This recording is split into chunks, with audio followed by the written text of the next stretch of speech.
ஜூலை 17 ஆடி முதல் நாள் குளிக்கும் நீரில் இந்த பொருட்களை சேர்த்து குளித்தால் வருடம் முழுவதும் பணம் வரும். கடன் என்ற பேச்சே இருக்காது. நடக்காத காரியமும் நடக்கும். அது என்ன பொருள், எந்த நேரத்தில் குளிக்கணும், அந்த பொருளுக்கு ஏன் அவ்வளவு சக்தி அதிகம் அப்படிங்கிறத இந்த பதிவில் பார்க்கலாம். நாம் எப்போவுமே நம்ம குளிக்கக்கூடிய நீரில் சில பொருட்களை சேர்த்து குளித்தோம் அப்படின்னா நமக்குள்ளே இருக்கக்கூடிய எதிர்மறை சக்தி விலகி நல்ல ஒரு புத்துணர்ச்சியும் நேர்மறை சக்தியும் நமக்கு கிடைக்கும். நமக்கு கிடைச்சது அப்படின்னா நம்ம வீட்டில் இருக்கிற எல்லோருக்குமே கிடைக்கும். அதனால் சில பொருட்களை நம்ம தண்ணீரில் சேர்த்து குளிக்கணும், அதுவும் பெண்கள் குறிப்பாக சேர்த்து குளிக்கணும் அப்படின்னு ஆன்மீக சாஸ்திரத்தில் சொல்லப்பட்டுள்ளது. பெண்கள் தான் குளிக்கணும், ஆண்கள் குளிக்கக்கூடாதுன்னு சொல்லலை, எல்லாருமே குளிக்கணும். முதல்ல பெண்கள் கட்டாயம் இந்த பொருட்களெல்லாம் சேர்த்து குளிக்கணும்னு சாஸ்திரத்தில் சொல்லியிருக்காங்க.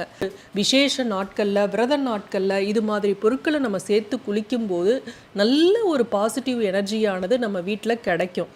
தண்ணீருக்கு நம்ம ஆன்மீகத்தில் மிக முக்கிய பங்கு கொடுக்கப்பட்டுள்ளது. அதனால தான் சொல்லுவாங்க பாருங்கள், 2 டம்ளரில் தண்ணியை வச்சுக்கிட்டு 1 டம்ளரில் நெகட்டிவ் வேர்டையும் 1 டம்ளரில் பாசிட்டிவ் வேர்டையும் சொல்லி பாருங்களேன். அந்த நெகட்டிவ் வேர்டு சொன்ன டம்ளரில் இருக்கிற தண்ணீர் அப்படியே பாசாம் பிடிச்சி போய் அது ஒரு ஸ்மெல் வர்ற மாதிரி கொஞ்சம் நாட்கள் அப்படியே இருந்ததுன்னா ஆயிடுமா.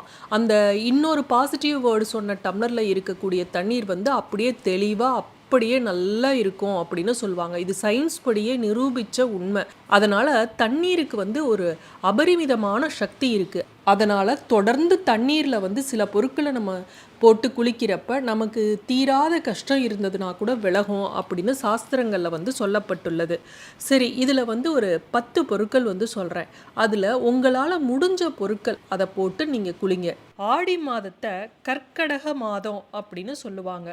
மாதங்களை பொறுத்தவரை உத்தராயணம், தக்ஷணாயணம் என 2 பிரிவாக இருக்குது.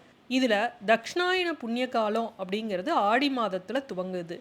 ஆடி முதல் மார்கழி வர தக்ஷணாயன காலம்னு, தை முதல் ஆணி வர உத்தராயண காலம்னு சொல்லுவாங்க. இந்த தக்ஷணாயனம் துவங்கக்கூடிய ஆடி மாதத்தில் சூரியனில் இருந்து சூட்சும சக்திகள் வெளிப்படும். வேத பாராயணங்கள், மந்திரங்கள், ஜபங்கள், மாந்திரீகம் இதுக்கெல்லாம் ஆடி மாதம் அதனால் சிறந்ததாக சொல்லப்படுது. பிராணவாயு பார்த்திங்கன்னா அதிகமாக கிடைப்பதும் இந்த ஆடி மாதத்தில் தான். ஜீவ ஆதார சக்தி அதிகமாக உள்ள மாதம் இந்த ஆடி மாதம். ஆடி மாதத்தை சக்தி மாதம்னு சொல்லுவாங்க. ஆடி மாதத்தில் கிடைக்கக்கூடிய வேப்பிலை கொழுந்துகளுக்கு அபார மருத்துவ சக்தியும் தெய்வீக குணமும் உண்டு அப்படின்னு சொல்லுவாங்க. இந்த ஆடி மாசத்துல துர்க்கை, காளி உள்ளிட்ட பெண் தெய்வங்கள் வழிபாட்டுக்குரியதாக சொல்லப்படுகிறது.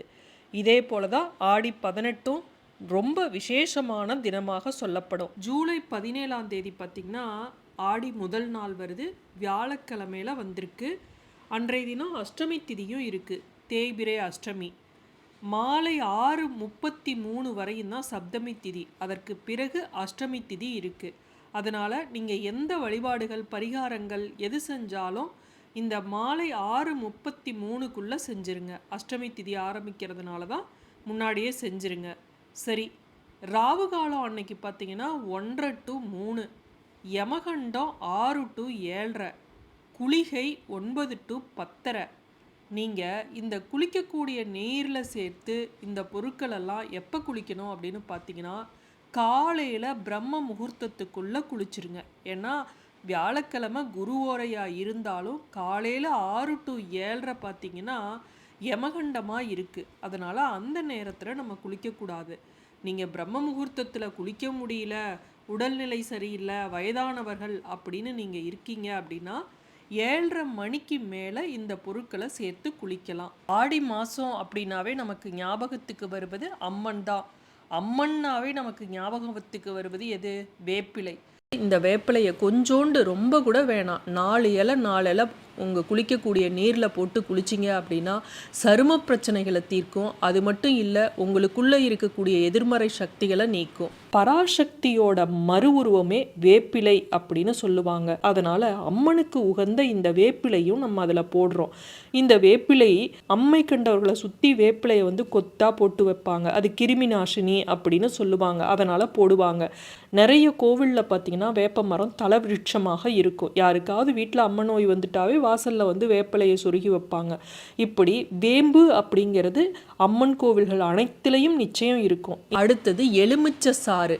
எலுமிச்சை சாறு சும்மா கொஞ்சோண்டு, அதுவும் பால் மாதிரி ஒரு 1/4 டீஸ்பூன், ஒரு 1/2 டீஸ்பூன் விட்டு அதையும் நீங்கள் குளிச்சிங்க அப்படின்னா உங்களுக்கு கண் திருஷ்டியால் ஏற்பட்ட கஷ்டங்கள் அனைத்தும் விலகும். நிறைய மருத்துவ குணங்களும் அதில் இருக்குது. அடுத்தது நாம் குளிக்கக்கூடிய நீரில் சந்தனமோ சந்தன எண்ணெயோ சேர்த்து குளிச்சிங்க அப்படின்னா பொருளாதார ரீதியாக உங்களுக்கு ஏதாவது தடை இருந்தது அப்படின்னா அந்த தடைகள் அனைத்தும் விலகும், கடன் பிரச்சனை தீரும், வருமானம் பெருகும் அப்படின்னு ஜோதிட சாஸ்திரத்தில் சொல்லப்பட்டுள்ளது. அடுத்தது பச்சை கற்பூரம். பச்சை கற்பூரம் அப்படிங்கிறது நேர்மறை ஆற்றலை ஈர்க்கும் தன்மை உடையது. இதை வந்து நம்ம கொஞ்சம் தண்ணீரில் குளிக்கக்கூடிய நீரில் போட்டு குளித்தோம் அப்படின்னா அதிர்ஷ்டத்தை ஈர்த்து பண வரவை அதிகரிக்க செய்யும் அப்படின்னு சாஸ்திரங்களில் சொல்லப்பட்டுள்ளது. அடுத்தது வெட்டிவேர். நான் ஏற்கனவே சொல்லியிருக்கேன், பண வசியத்துக்காகவும் தாந்திரீக பொருளாகவும் பயன்படக்கூடியது இந்த வெட்டிவேர். நிறைய மருத்துவ குணங்கள் உடையது. வெட்டிவேரை எல்லா கோவில்லையும் பார்த்தீங்கன்னா அபிஷேக நீரில் போட்டு வச்சு அந்த நீரை தான் சுவாமிக்கு வந்து அபிஷேகம் பண்ணுவாங்க. ஏன்னா அந்த அபிஷேக நீரால் வந்து வெட்டிவேரை போடும்போது அதனுடைய சக்தி அதிகமாகும், அந்த ஏற்றுற மாதிரி. அதனால் நம்மளும் வந்து நம்ம வீட்டில் இருக்கக்கூடிய எதிர்மறை சக்திகள், பித்ரு சாபம், பித்ரு கடன் இதெல்லாம் விலகணும் அப்படின்னா இந்த வெட்டிவேரை வந்து பயன்படுத்துவோம். நாம் குளிக்கக்கூடிய நீரில் வெண்மை நிறத்தில் இருக்கக்கூடிய கல்லுப்பு, நீங்கள் வீட்டில் வந்து அதாவது நம்ம நிறைய பேர் இந்துப்பு பயன்படுத்துவோம்ல, அதில் இருக்கக்கூடிய கல்லுப்பெல்லாம் நம்ம இங்கே போடக்கூடாது. வெள்ளை நிறத்தில் இருக்கக்கூடிய கல்லுப்பை போட்டு குளிச்சிங்க அப்படின்னா அது நம்மளுடைய ஆறாவை வந்து சுத்தப்படுத்தும். சால்ட் தெரப்பினே சொல்லுவாங்க. நம்ம தண்ணீரில் வந்து கல்லுப்பை போட்டு குளிக்கிறதுனால நமக்கு இருக்கக்கூடிய எதிர்மறை எண்ணங்கள் முற்றிலும் நீங்கும். கல்லுப்புங்கிறது மகாலட்சுமியோட அம்சம் இல்லையா? மகாலட்சுமியோட அருளும் ஆசியும் கிடச்சி இந்த வருடம் முழுவதும் உங்களுக்கு பணம் சேரக்கூடிய வாய்ப்பு கிடைக்கும். இது மருத்துவ ரீதியாக பார்த்தீங்கன்னாலும் ஆஸ்துமா, மூக்கடப்பு, ஜலதோஷம் இது மாதிரி பிரச்சனைகள் எல்லாம் நீக்கும். அதனால் கல்லுப்பு வந்து எப்போவுமே நீங்கள் டெய்லியுமே போட்டு குளிக்கலாம். டெய்லி போட்டு குளித்தா பிசு பிசுன்னு இருக்குது அப்படின்னு நினைக்கிறவங்க வாரத்தில் 2-3 நாளாவது இந்த கல்லுப்பை போட்டு குளிக்கலாம். அடுத்தது மஞ்சத்தூள். நம்ம வாழ்க்கையில் திருப்பு முனையாக அமையிறது அப்படின்னா திருமணம். ஒரு சிலருக்கு பார்த்திங்கன்னா இந்த திருமணம் வந்து ரொம்ப தள்ளி போயிட்டே இருக்கும், திருமண தடை இருக்கும். அவங்கெல்லாம் வியாழக்கிழமை அன்னைக்கு தண்ணீரில் வந்து மஞ்சத்தூளை போட்டு குளித்தா திருமண தடை வந்து நிவர்த்தி ஆகும் அப்படின்னு சொல்லுவாங்க.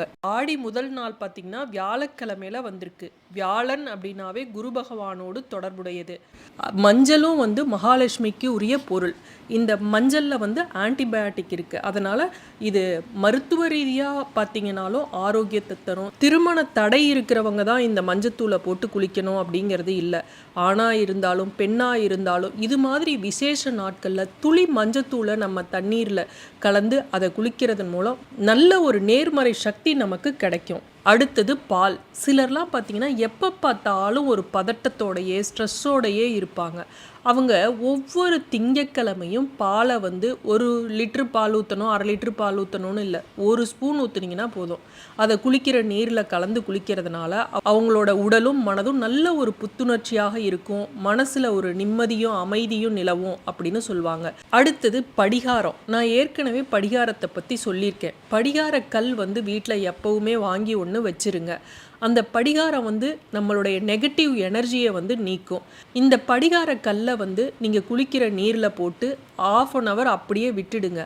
அதுக்கப்புறம் குளிக்கிறதுக்கு முன்னாடி அந்த கல்லை எடுத்து வச்சுட்டு நீங்கள் குளிச்சிங்க அப்படின்னா உங்களுக்குள்ளே இருக்கக்கூடிய எதிர்மறை சக்தி, மற்றவர்களால் ஏற்படக்கூடிய கண் திருஷ்டி, பொறாமை, இதனால் ஏற்படக்கூடிய எதிர்மறை சக்தி அனைத்தையுமே வெளியேற்றக்கூடிய சக்தி இந்த படிகார கல்லுக்கு இருக்குது.